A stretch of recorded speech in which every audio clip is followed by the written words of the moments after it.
All right, I'm Dan Cornelius with the Intertribal Agriculture Council. We have our webinar series today is going to be covering the USDA Value-Added Producer Grant. And with that, I'll turn it over to USDA.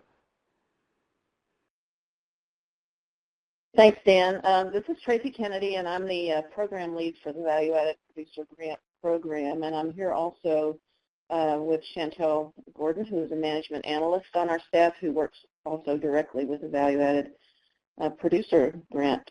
We appreciate the opportunity to speak to you today, and we want to thank Dan and Danita Fisher and the Intertribal Agriculture Council for hosting the webinar again this year. And we'd also like to say thanks to Ted Bulow, who's our Native American coordinator at RD, for helping to facilitate the webinar for us. And he will also be jumping in to have a few things to say a little bit later on. The presentation today is intended to introduce the Value-Added Producer Grant Program specifically to tribes or tribal entities that are looking for ways to add value to their ag enterprises. I know we also have a good number of rural development staff online today, and we want to remind you that we have a field training scheduled for you on May 5th, so we'd like for you to hold any questions you might have until then so that the folks in our targeted audience have an opportunity to ask questions today. Speaking of questions, we'll pause for questions after each section, and you can write those in the chat box that you see on the right side of the screen. The first thing we're going to do is to do a very basic overview of what VAPG is and what it looks like so that you can determine if that's something you want to pursue further as a potential applicant. Next, we're going to focus on some tribal-specific aspects of the program, including how previous rounds have looked for tribal applicants. And finally, we're going to look at the available tools and resources and the basic components of the application process by walking you through the template and highlighting some of the more common mistakes and issues that we've seen applicants have over the last few years. So with that, I'm going to throw this over to Chantel and let her get started. Chantel? Thank you, Tracy, and again, thank you everyone for joining today. First, we're going to start out with going over an overview, and the purpose of this is hopefully by the time we're done with the overview, you can determine if VAPG is the right grant program for you. So what is VAPG? VAPG, which is the Value-Added Producer Grant Program, is a program administered by the USDA through rural development, and it provides funds to enable viable agricultural producers to develop businesses that produce and market value-added ag products and to create those marketing opportunities for these businesses. This is kind of a picture of what our program is going to look like for this year. The VAPG grant is a national competition. So you will not only be competing with applications within your state, but it will be on a national pool. We have $44 million that has been made available for the program this year, and that's a combination of funds that were appropriated to us and from the Farm Bill. The notice to solicit applications was published in the Federal Register on April 8th, and the deadline for applications is July 1st for paper applications and June 24th for electric applications. The reason for the 2 dates is in the event that, you know, it's the final hour and grants.gov has some type of malfunction, you still have a reasonable amount of time to turn your paper application in to your local rural development office. The maximum award amounts for this year, we have $75,000 is the maximum for a planning grant, and $250,000 is the maximum for working capital. Both of those I will be going over later on in the presentation to explain the difference between the two. Our program has a one-to-one match, so 50% of the total project cost are required to be provided by the applicant, and that can be in cash or in kind. And again, I will go over cash and in kind matches later on. And then the grant period can be up to 36 months, and that just depends on the complexity of the project. Now we're going to kind of look at our numbers and use FY 2015 to show you kind of where we are. For FY 2015, we awarded $34 million, approximately $34 million. And of the grants awarded, about 83% of those grants went to working capital, and about 16% went to planning. So that was about 217 working capital grants and 43 planning grants. Of the two types of grants, as mentioned before, the maximum for working capital is $250. However, last year, the average working capital grant averaged around $148,000, and the average for a planning grant was about $42,000. For FY 2015, we received 415 applications, and of those, about 68% of those were deemed eligible. And of the eligible applications, we actually were able to fund and award 92%, which is pretty good to be able to award 260 applications out of 282. So we're looking for more positive results similar to last year for this year's program. So let's talk about eligibility. For an applicant to be eligible, they must be an agricultural producer. Our regulation defines agricultural producers as an individual or entity that produces an agricultural commodity through participation in the day-to-day labor, management, and field operations. Applicants also have to fall within these 4 applicant types. They either need to be an independent producer, an agricultural producer group, a farmer or rancher cooperative, or majority-controlled producer-based business. Most tribal applicants typically end up being an independent producer or a farmer or rancher cooperative. Those are the 2 that we will focus on today. An independent producer is an ag producer who is the sole proprietor or a group comprised solely of agricultural producers. And a farmer rancher cooperative, can everyone hear me okay? I hope so. And a farmer or rancher cooperative is a business owned and controlled by agricultural producers that is incorporated as a cooperative or is otherwise recognized in the state in which it does business as operating as a cooperative.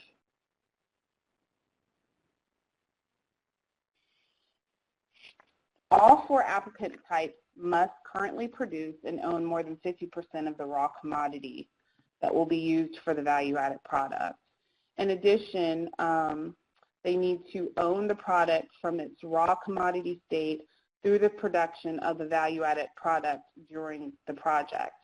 And the only exception to that is for mid-tier value chains. And if you'd like more information on mid-tier value chains, you can refer to our regulation 4284, section 902. So what qualifies as a value-added product? We have 5 different methodologies. So an applicant can have a project that meets one of these 5. You can come in for your project to be a change in physical state, and an example of that would be growing grapes and making jelly. You could do or come in as produced in a manner that enhances the value of the raw commodity or product. An example of that would be organic. or grass-fed, something to that nature. And then you have physical segregation, and an example of that would be non-GMO corn versus GMO corn, and you have them separated on your farm while you're growing them. There's also source of farm or ranch-generated renewable energy, and most of those come in as anaerobic digesters. And then lastly, you have locally marketed agricultural food products in which you have edible commodities for human consumption, and they're marketed as local products. In all cases, all applicants must demonstrate that they have expanded their customer base or will expand their customer base and will increase their revenues returned to the producer. Now we talk here about the planning and working capital grants that we mentioned earlier. For a planning grant, which again, the maximum that you could be awarded or request is $75,000. And the purpose for those would be to develop a feasibility study, a business plan, and or marketing plan related to the processing and marketing of the value-added product. Or you can go and in requesting a working capital, which working capitals are for eligible costs associated directly with the processing or marketing of the value-added product. In many cases, applicants have come in and first thought or applied for a planning grant and was awarded that planning grant, and then came back and reapplied for a working capital grant to implement what was in their planning grant. So here are some examples for planning grants. You could hire a consultant to develop your feasibility study or your business plan or your marketing plan. And here are some examples for working capital. You could pay the cost of the processing for the raw commodity, for product packaging and labeling, promotional materials, advertising. You may need additional ingredients. All of these would be considered eligible expenses or for your working capital, and typically are pretty common. Here we have examples of ineligible expenses. Grant funds cannot be used to purchase land. They cannot be used to purchase buildings or equipment. Equipment is defined as anything over $5,000. You cannot use grant funds for preparation of your grant application rather, excuse me.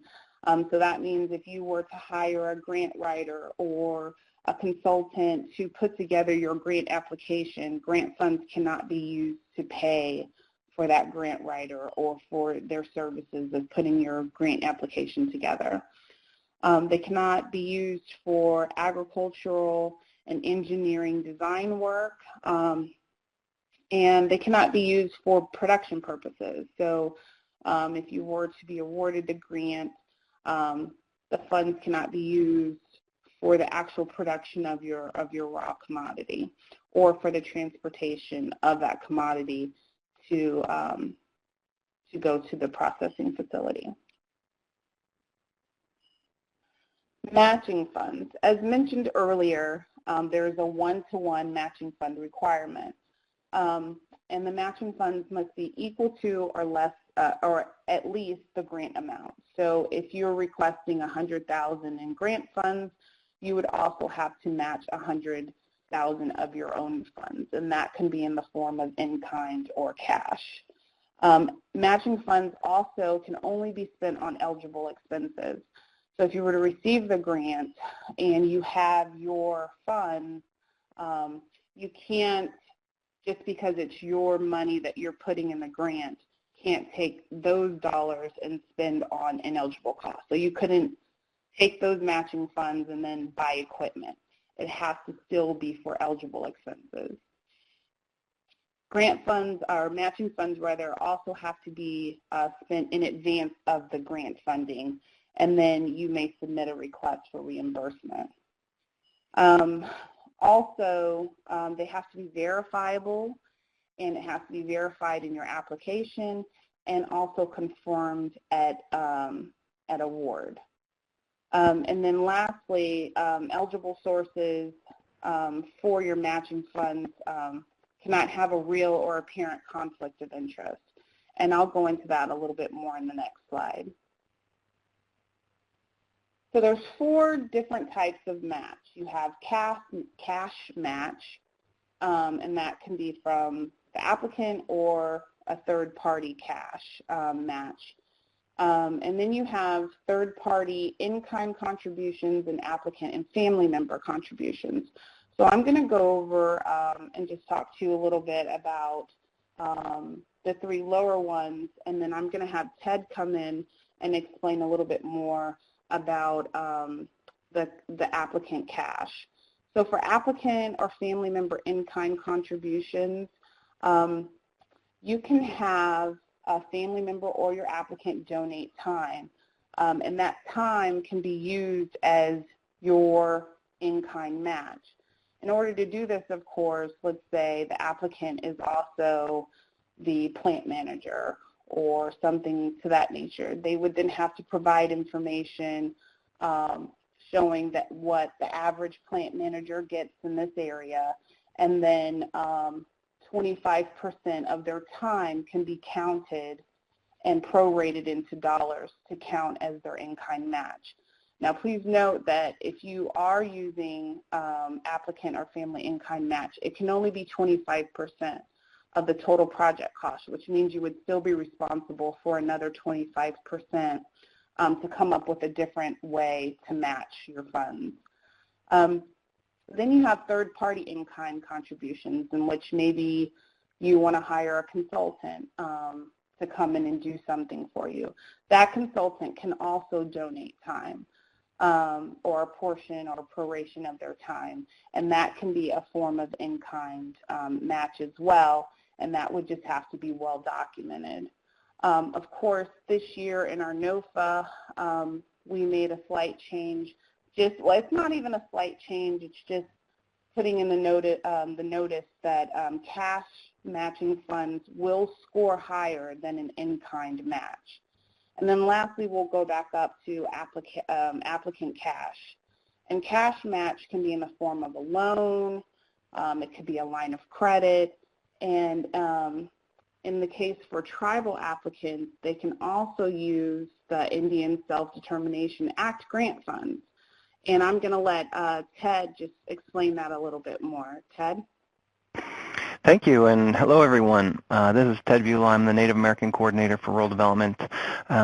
First, I want to apologize. I didn't do my my spell checking and editing and work all that well. It should be Public Law 93-638 for those of you that are familiar with the program. So that number is just got one number wrong on the slide. So apologize for that, but 638 Indian Self-Determination Act grant funds can be used for match across all of rural development programs, and that is as non-federal match by nature. When those funds leave the Department of Interior or the Indian Health Service, whether they're contracted or compacted with a tribe, they become the tribe's funds to use as they so choose.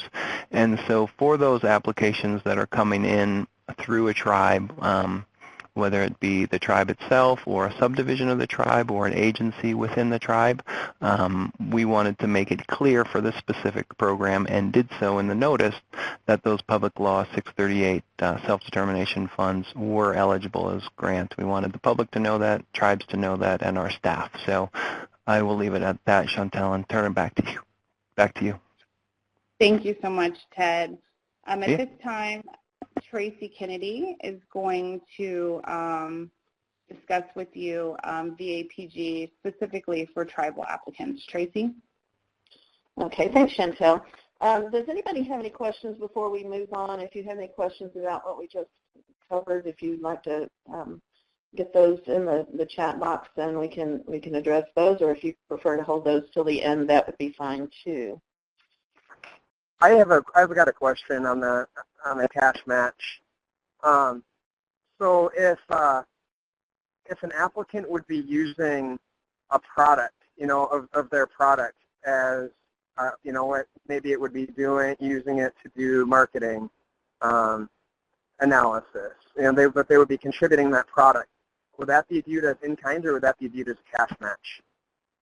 Well, typically we wouldn't see product used during a planning grant, and the market analysis is going to be on the planning side because you're not really in operation yet for that. So, I mean, if you're talking about, doing a marketing study, we wouldn't see in-kind in terms of the value of the raw commodity. On the working capital side, that is possible to use a fair valuation of the raw commodity that you expect to be actually using in the project for your matching contribution. Okay, Tracy, we had a question about explaining third-party in-kind match again. Will that third-party in-kind take the place of any cash? So third-party in-kind cash, third-party in-kind match can be a form of your match. It doesn't take the place of cash.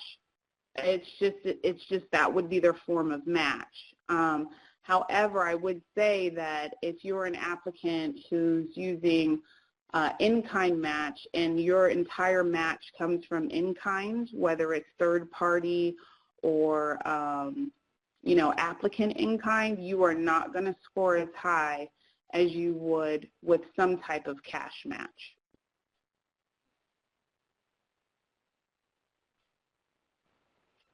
That is correct. I think we have another question coming in. Yes.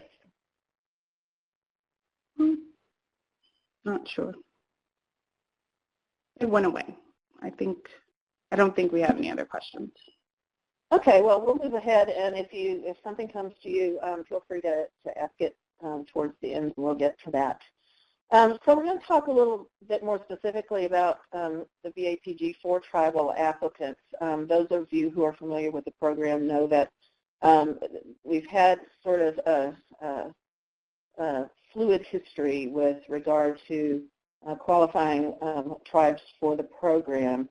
And as we've just heard, all of the applicants have to meet all of the requirements set forth in the program regulation.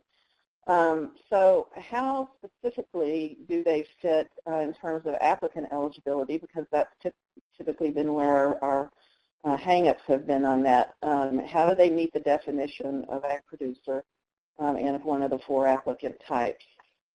Just click over. When we're talking about tribal applicants, generally we're talking about the tribal government itself acting as the business entity, or a subdivision or some other tribal agency empowered to conduct business on behalf of the entire tribe. And previously, eligibility of tribes hinged on a different definition of ag producer than what Chantel just talked about, in that it included a phrase that said that direct engagement in the agricultural venture could be demonstrated through ownership and financial control. And that was how we began to qualify tribal entities for the program, since the tribe as a whole usually owns and controls, so to speak, the entities or the agricultural operations or business ventures that are going on there.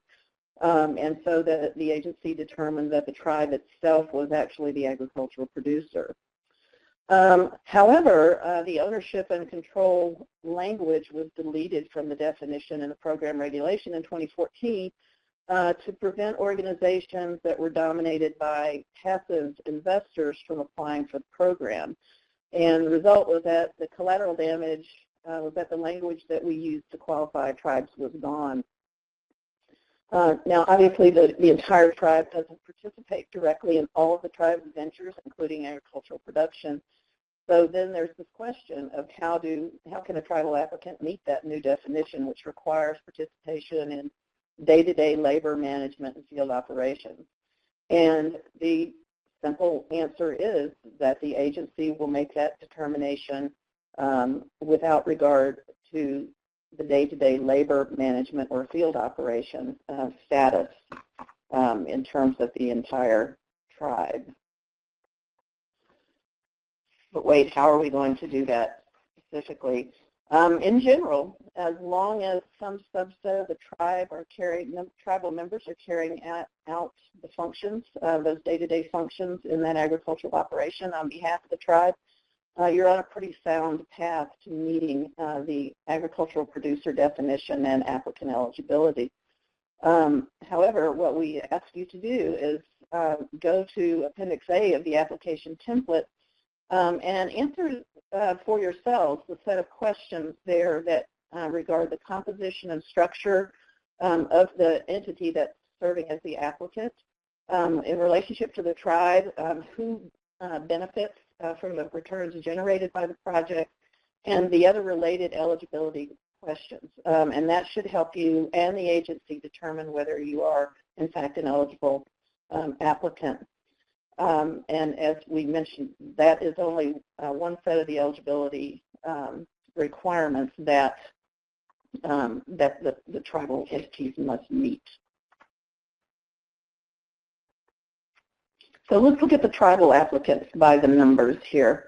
And we're looking at 2012 to 2015 because that's really, 2012 was really when the program was wide open for tribal applicants. So we'll start there.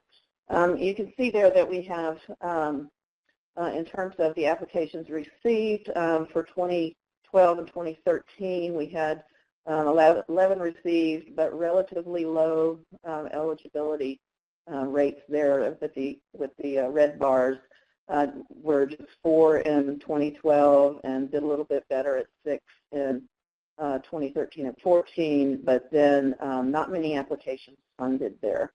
In this past round in 2015, we had a couple fewer applications received, but they did much better in terms of eligibility and in terms of the number awarded. We had eight awards out of 8 eligible applications for tribal applicants last year. Similarly, you can see where the dollars have gone in 2012. It was okay, and then it dropped way back in 2013 and 14. And part of this is due to the fact that planning applications tend to be much smaller. And then in 2015, it jumped way up. So we're excited about that and seeing those dollar numbers jump up.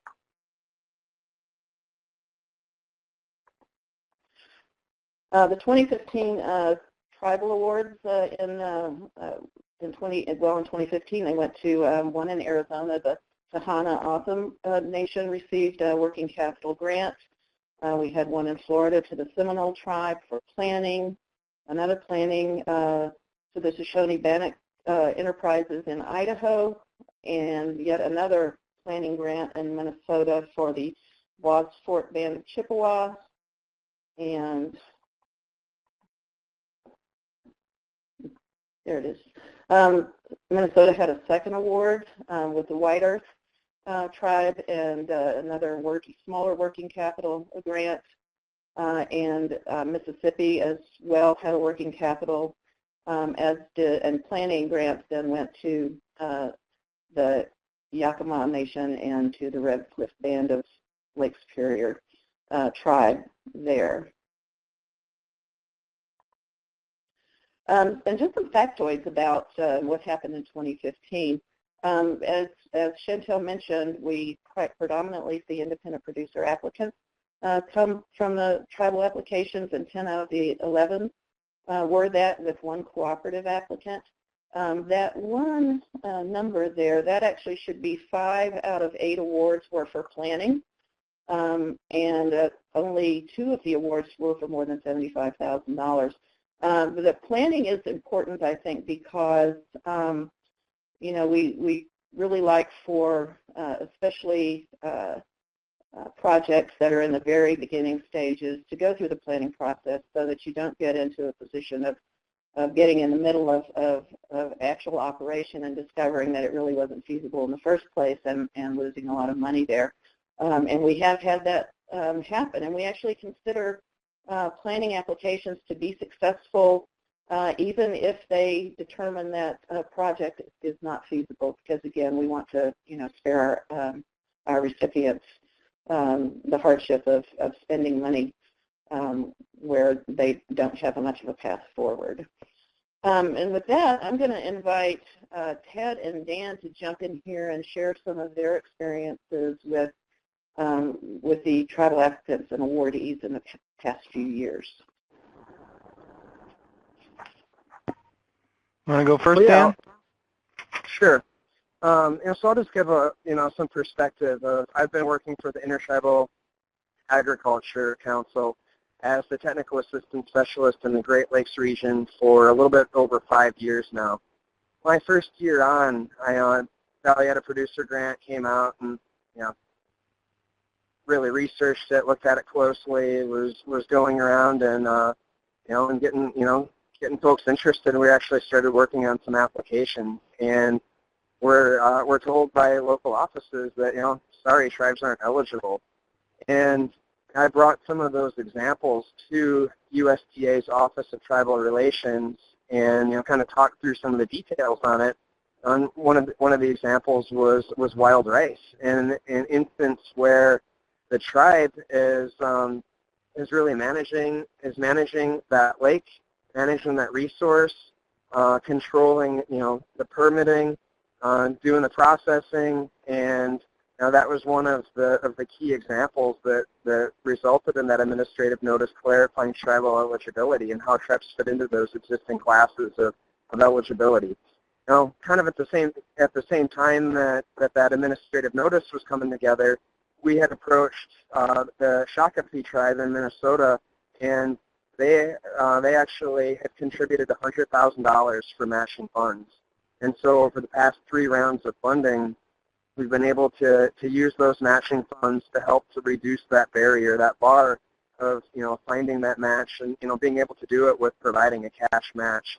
So I think it has really been a great success in getting more interest from tribal applicants, and we've really had some success of over a couple of these applications. We've been talking about it for 4 years, and a couple of the tribes have really have been able to work past some of the issues and to get successful applications that now are helping to do some of that feasibility research of how do you do value-added production.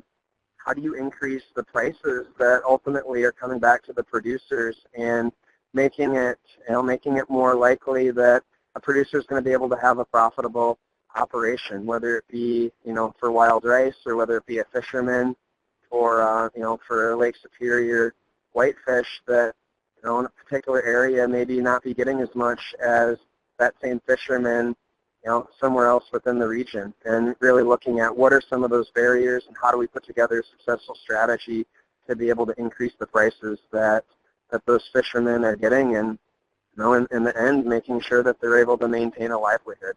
So that's been exciting to see some of the growth over in the program over the years, and I definitely encourage folks to to look at the opportunity that this grant provides.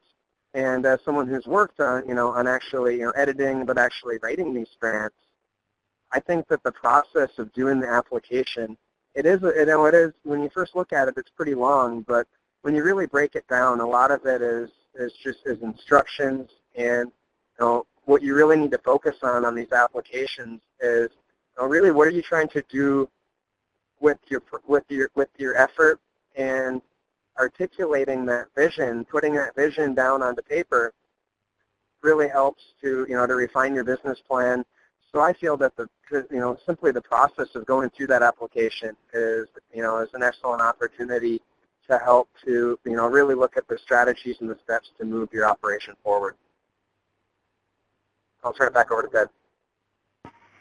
Thanks, Dan, and I'll echo some of what you said. I think the Value-Added Producer Grant is kind of our rural development's best program where we can help support local foods, and this administration and our current secretaries focus on know your farmer, know your food, sort of know your producer, and partnering with the Office of Tribal Relations, and I'm really grateful for the relationship we've had with Intertribal Ag Council and the Technical Assistance Network in helping advocate not only for individual Native American producers, but also for the tribal producers, because the program has come a long ways, which you've seen in some of the earlier slides reflecting not only awards made, but I think what's really neat and a big improvement is just those eligible applicants, because it's really frustrating for folks to put time into an application process and not reach that eligibility threshold.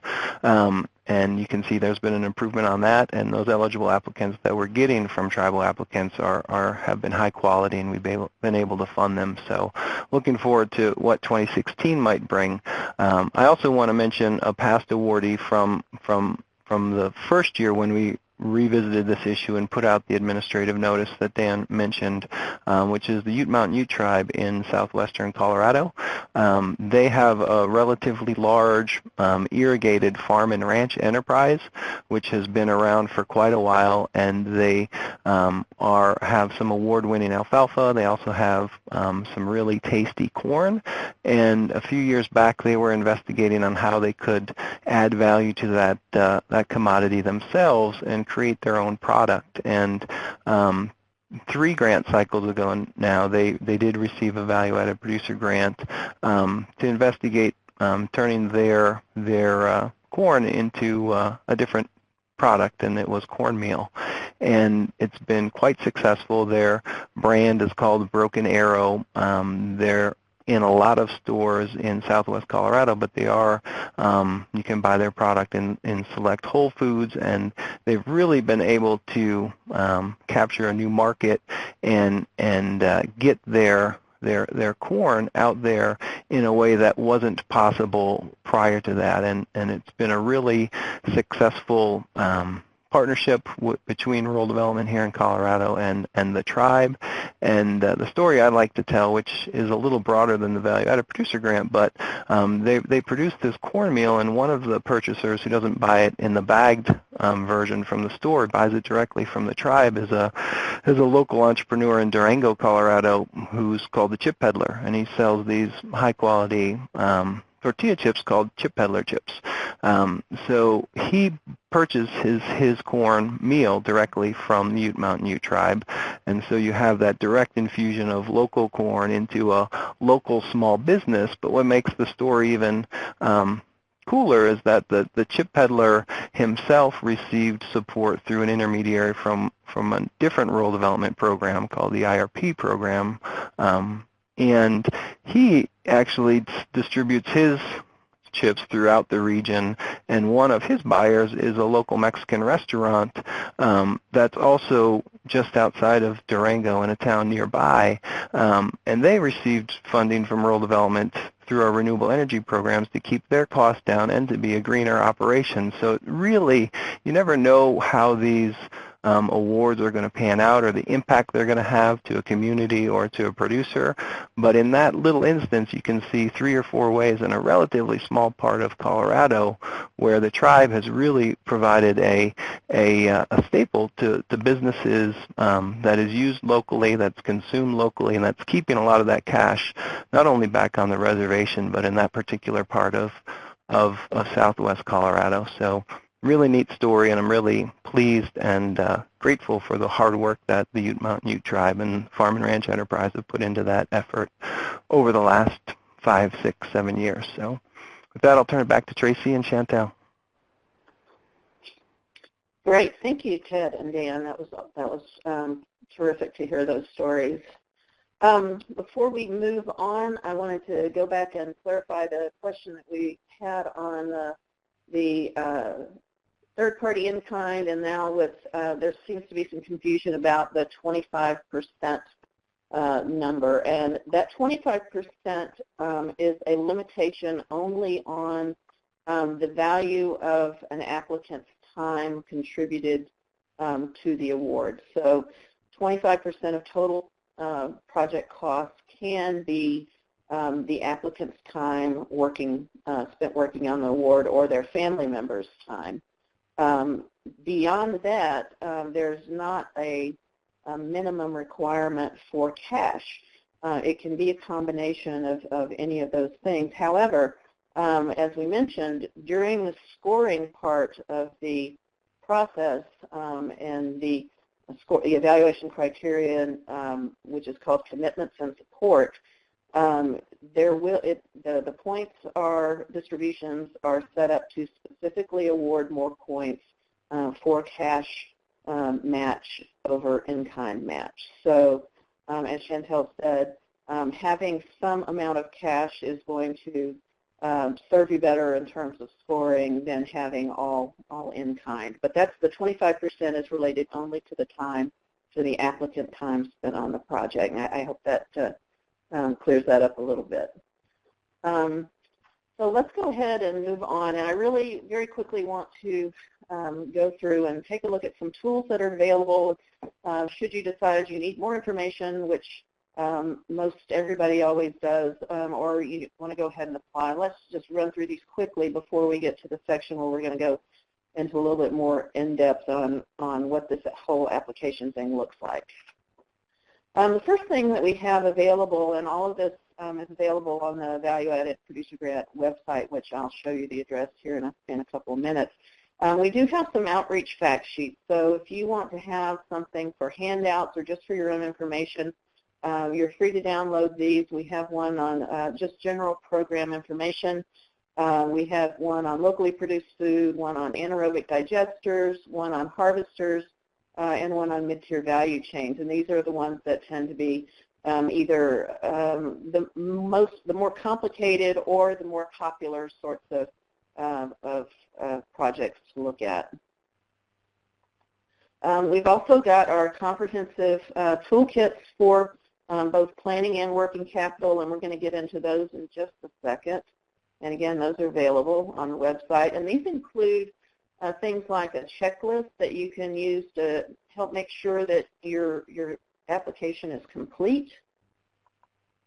We've got links to the required forms and to the resources you'll need, such as the program regulation and the NOFA. And we've got links to the DUNS and SAM websites, which these are registrations that must be completed by the time you apply for your grant, and you must include that information in your application or it will not be eligible.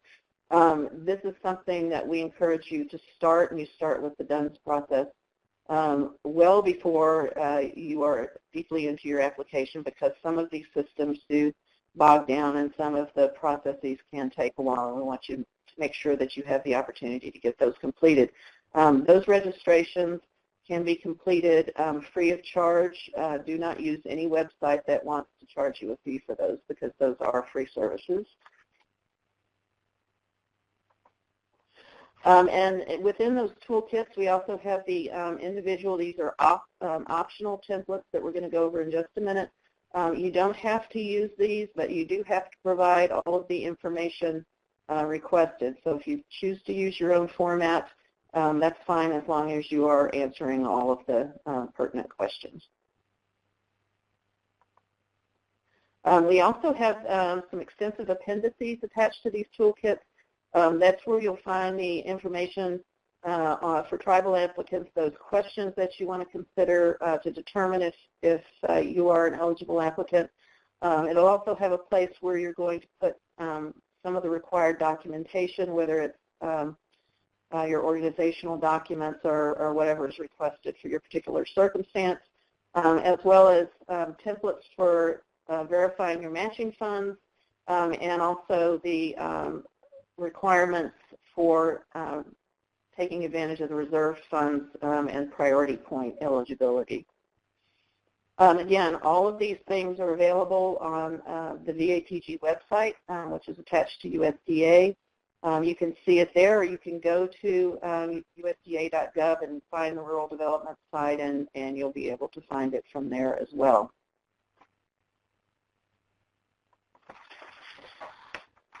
For further assistance, and we do recommend that you, if you're interested in applying, that you do contact the local rural development office in your state, or perhaps an area office, just to check in with them to see, to discuss your project with them, to ask your questions.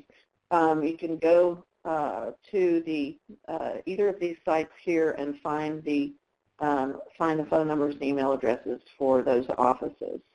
We also are happy that the Intertribal Agriculture Council does offer technical assistance around the Value-Added Producer Grant and is able to assist you, and you can go through that link there to access that program.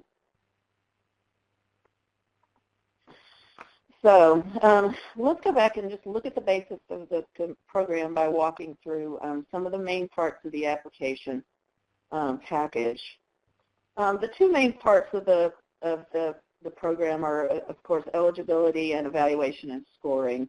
And there's some background bits and pieces interspersed in there, but these are going to be the two main things that you're going to be concerned about. And as you can see from the table of contents in the application package, the application template is pretty much going to lead you through what it is you need to do. You're going to give summary information. You're going to see an executive summary of the project. And then you're going to go through each of the eligibility components, as well as the evaluation criteria and documentation of matching funds. So that's going to lead you right through.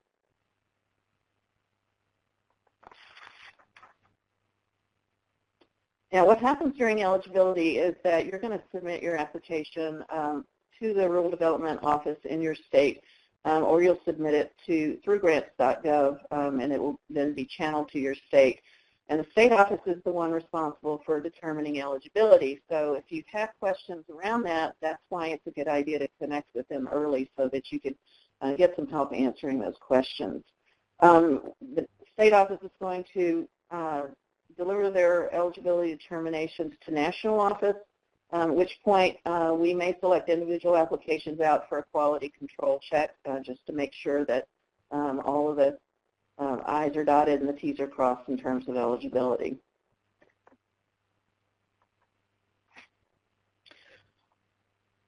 Now, what the state office is going to be looking for during the eligibility determination phase is they're going to be looking to see if you've correctly completed all the elements that you'll see in this application package. So you'll notice up here there's a lot of check boxes, and those are requirements for the program, and what we're asking you to do there is just essentially to certify that you do meet those requirements. And so that's important for you to do. There's also going to be some narrative questions later on, but this is how this section is going to start out. And then you will go down, and depending on the one of the four applicant types that you're qualified for, you're going to provide that information. And so here we see independent producers, and here they're going to say, you're going to say, yes, I'm a sole owner of my business, or I am an entity, an organization that is made up of 100% of agricultural producers, and that you do meet that definition. It's going to ask you to list either the owners or the members of the organization and their percentage of membership. And you'll see here there's notes interspersed here for tribes and tribal entities. For example, here you'll see enrollment data and so forth. And so you're going to have these sections for each one of those. You fill out the one that you are qualified for, and you get to ignore the others. And you can move right on through to the next section, which is project eligibility. And here is where you're going to discuss, what you're planning on doing. You're going to name your raw commodity. You're going to again, do a few other little certifications here, and then you're going to name the value-added product that will be the outcome. And that's simple enough until then you'll get to one of the 5 product methodologies that we talked about, that Chantel talked about. For example, here's the section on change in physical state. And you can see there that it's going to ask you for narrative explanations to explain your process, how you're changing the physical state. And that's, it's depending on how complex your project is, that can be, a paragraph, or it could be, 2 or 3 pages, just depending on what that is.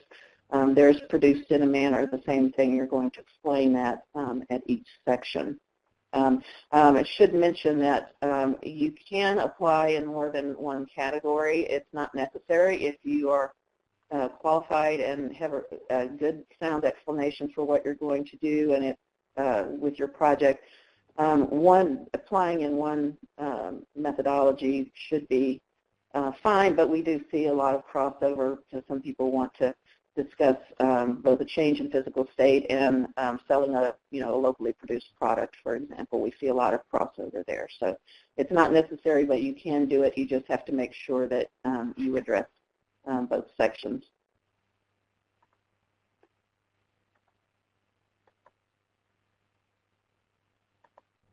Okay.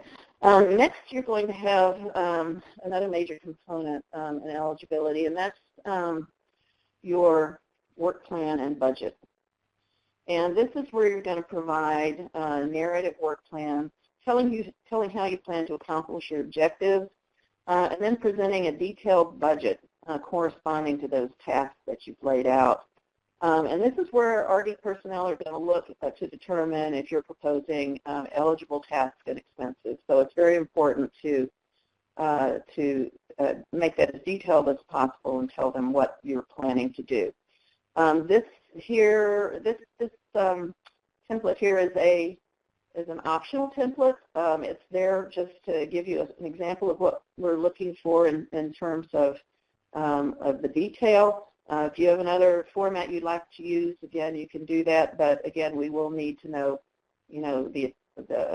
have the task identified, the responsible party, the start and end date, the funds dedicated to that, the matching funds, whether they're cash or in-kind, total project costs, and so forth. And those details are laid out in the application package. And next we have I'm going to jump right over to the appendix where we have verification of matching contributions.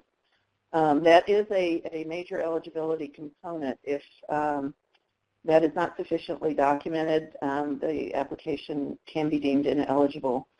And this is where you're going to document whether you're doing applicant cash. There's a separate template for each one, or applicant in kind, and again, it will lead you through exactly the information you need to provide.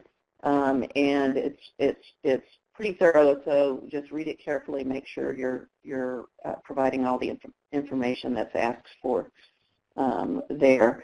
They're going to be looking specifically to verify the amount of match in that particular category, its source, its use, and when it's going to be available. And again, these are optional templates, but they're pretty good at capturing all of the information, and we do highly encourage their use. We also want you to make sure, especially, that your numbers match throughout the application, that the numbers that you're proposing for your budget also match what you have back here in your verification of matching contributions.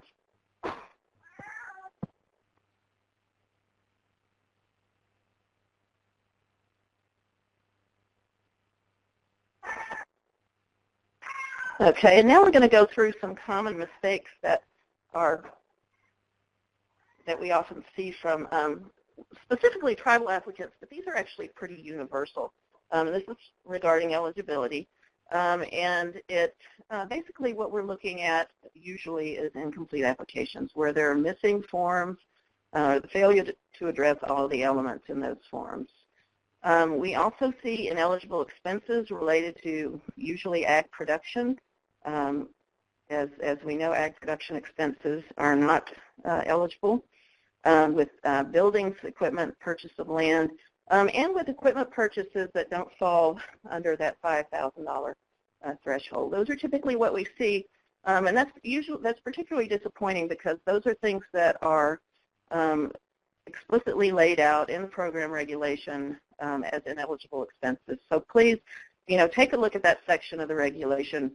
At 926, I believe, and look, there's I think a list of 15 different examples of ineligible expenses, and it's really good to take a look at that to make sure that you don't your application doesn't get dinged on something that was actually pretty obvious. We also again see insufficient matching contributions. Sometimes the numbers just don't add up across the application, and then insufficient documentation to verify the matching contributions. And one thing to remember, when it says must, that means must. If it says you must provide this information, then you must provide that information.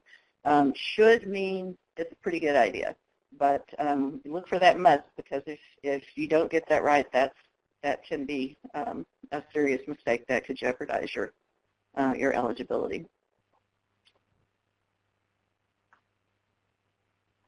Okay, moving on to the next big piece, that's evaluation criterion and scoring. And what's going to happen is that the eligible applications are going to be sent on to the national office, and they're going to receive two scores, at least two sets of scores, one from the state office and one from at least one non-federal independent reviewer, which the national office will assign. Then all of the scores will be averaged, and any priority points added to that to arrive at a final score. National office will then compile and rank all the scores from all the states from highest to lowest, and a funding recommendation is sent forward based on that.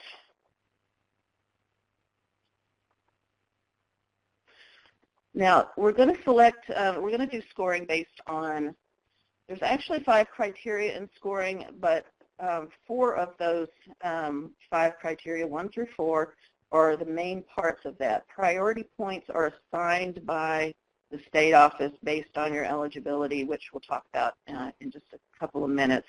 But the 4 that will be scored by both the state office and the independent reviewer are nature of the proposed project, qualifications of project personnel, commitments and support, the work plan and budget. And the work plan and budget, I should explain, it is not only an eligibility component, it is also a scoring component, but you don't have to put it in there twice. You can just refer back to the narrative work plan and budget that you included in the eligibility portion of the application. So those are the criteria that you'll be working with. And again, the template will provide you with detailed instructions on how to address that. These are narrative discussions. You can see there that this is part of nature of the proposed venture, and it'll talk about what you need to include there, describing technological feasibility, and so forth, and whether business financial statements are required, other sorts of third-party data or research that you might want to include there, but it'll give you detailed information about what to include there. And each of those other criteria has the same sort of detail provided. Okay, let me skip down. I think these are out of order. Okay, there we go. Now, as far as priority goes, if the applicant can qualify in one of these groups, they can receive an additional 5 points on top of their average score. And one is getting farmer or rancher. Then we have veteran farmers or ranchers who, strangely enough, also have to be beginning farmers. We can talk about that later if that's confusing for anyone. Socially disadvantaged farmers or ranchers, mid-tier value chains, or applicants that are proposing mid-tier value chain projects, which are local and regional supply networks, essentially. Operators of small or medium-sized family farms that are farms that are structured as family farms, and then farmer or rancher cooperatives. If you can qualify for any of those, and again, the appendix provides all of the questions and requirements that you'll need to meet to get that, then you get those 5 extra points. And those can be very important. We have a majority of our applications now that are funded receive at least some priority points. So if you qualify for that, and tribal applicants would qualify as socially disadvantaged farmers or ranchers at a minimum, and possibly for another, but that's the one. You can only apply for one, and that would certainly be an eligible category. Let me go back up to that other one. There is another priority category here that resulted from the 2014 Farm Bill, and this one applies only to group applicants, namely the agricultural producer groups, farmer-rancher cooperatives, or the majority-controlled producer-based business. And if you're one of those, and you can demonstrate in your project that you actually create new or expanded marketing opportunities to benefit these others here, the beginning farmers, veterans, socially disadvantaged, and so forth, then there's up to 5 additional points that can be awarded there. But that is limited to those particular categories. Okay. In terms of the common mistakes that we see by, again, not only tribal applicants, but pretty much universally across the board, is lack of detail, incomplete discussion of all the elements in the evaluation criteria. That might be, a failure to address in some form, the technical feasibility. Even if you are not up and running yet, you should be able to find some information out there about how the kind of operation you're proposing actually works, and be able to discuss that and what your expectations are.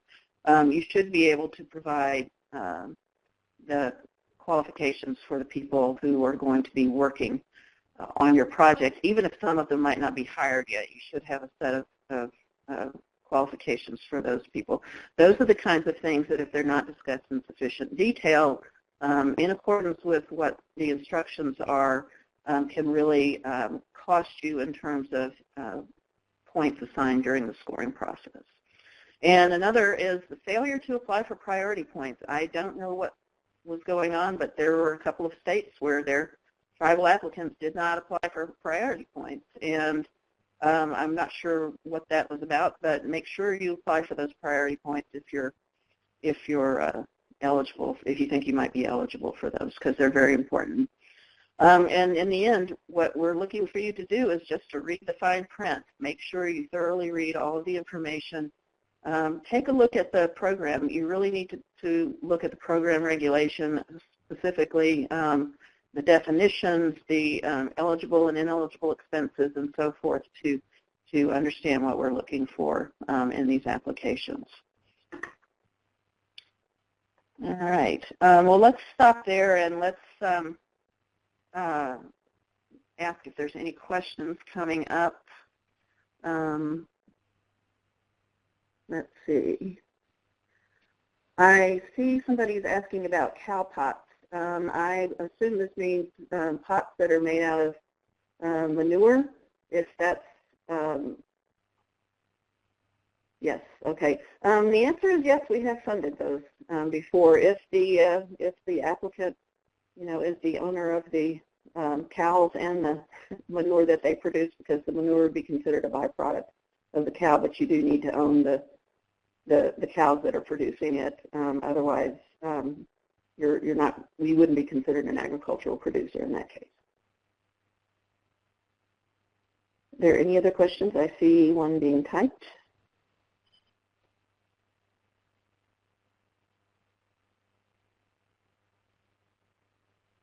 Okay.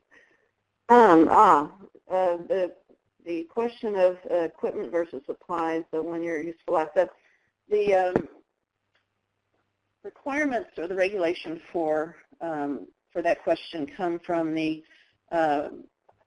from a federal regulation that applies across all federal grant programs. It's called 2 CFR 200, and it's basically all of the administrative requirements and cost principles that used to be separate documents. Now they're all thrown in together, and there have been some changes in it. But what that gives us in terms of equipment is it defines general equipment as anything over a capital expenditure over $5,000 with a useful year of 1 life or more, or 1 year of life or more. And then there's a special section for computing equipment, so for computers, office equipment, and that kind of thing, which does not fall in that category. But there's no category for objects that might have less than $5,000 and 1 year of life or more. There's nothing there. So the most practical thing for the agency to do was to say, okay, this is the threshold. It's going to be $5,000 and the 1 year, and anything under that, even if it has more than 1 year of useful life, we're letting in. So just make sure that you come in under that $5,000 threshold there, because that's definitely a gray area in the regulation, and so we do the most practical thing that we can with that. So hopefully that answers that question. And is there anything else that we can? And Brian, we can discuss this more in the May 5th training.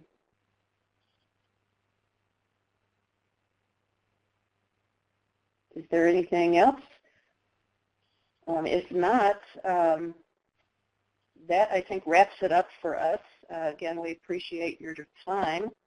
And again, let me just put this back up here for a minute if you didn't capture those links. The recording of this will be available on IAC's YouTube channel, and the PDF is right there on the right side of your screen if you care to download that right now. And we can also be reached either at our state offices or at national office. If you have more questions, we'd be happy to answer those. So if anything else comes in, we can have that forwarded to us. Let's see, there is one question that says, for a planning grant, do a feasibility study for producers to produce. Can an entity such as Molokai Community Service Council be eligible to apply? No, the applicant always has to be the agricultural producers or a body of agricultural producers. It cannot be a technical assistance provider. They can participate, certainly, say as a consultant to do the feasibility study, but they cannot be the applicant. So you would want to either, well, if it's a group of farmers, you really need to have some sort of plan for an entity to be formed, whether it's a co-op or an LLC or something. And if there is that plan, then they could come in as a steering committee, but they have to have formed that entity by the time that they apply. So that's sort of the big issue there, but that's the only way really for a group of unincorporated farmers to come in. Again, if you have any more questions, find us. We will be happy to answer those for you. And I thank everybody for your participation, and thank you to Chantel and to Ted and to Dan and Danita for your assistance in this. And if there are no further questions, we'll sign off then, and we will look forward to sharing more information with you. Thank you. Yeah, and I'd like to thank Rural Development for joining us and for putting in the time to do an excellent webinar today. Just to reiterate, this recording will be available on the IAC YouTube channel. If you just search Indian Ag, you should be able to find that channel. Thank you very much, everybody.